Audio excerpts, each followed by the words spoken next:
এতগুলো অর্কিড আমার নষ্ট হয়েছে। এখানে শুধু একটা দুটো গাছ না, অনেক টাকার গাছ আছে, আরও ফেলেও দিয়েছি অনেক। তারপরে আবার অর্কিড আমি ছাড়তে পারিনি। শ্যামলদার থেকে কিছু তথ্য নিয়ে আবার নতুন করে অর্কিড শুরু করেছি।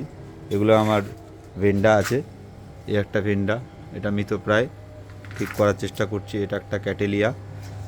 আর এখানে কিছু ভেন্ডা আছে দেশি, এই একটা ডেন্ড্রোবিয়াম, ওখানে ডেন্ড্রোবিয়াম আছে, অনসিডিয়াম আছে, অনসিডিয়ামের ফুলও হয়েছে।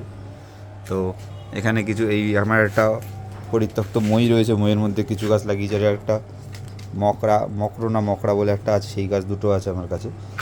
আর এখানে একটা ফিলোনপসিস আছে, ফিলোনপসিসের একটা দুটো তিনটে কলি আসছে, আর এখানে আরও এসছে, ফুটেছে। এখানে দুটো ক্যাটেলিয়া আছে। অর্কিড গাছে সকালবেলা রোদটা দিচ্ছি আমি, তার জন্য যদি কোনো সমস্যা হয় জানাবেন। এই গাছটা তো দেখেই খুশি হয়ে যায়, কি সাইজ হয়েছে, নতুন পাতা ছাড়ছে, ফুল হচ্ছে, নতুন কলি আসছে, ফুল হয়েছে, একদম কথা হবে না কোনো। আর এখানে দুটো ক্যাটেলিয়া আছে। এখানে কিছু গাছ কিনেছে, এখন পটিং করা হয়। কেমন লাগলো জানাবেন আমার এই অর্কিডের গ্যালারি।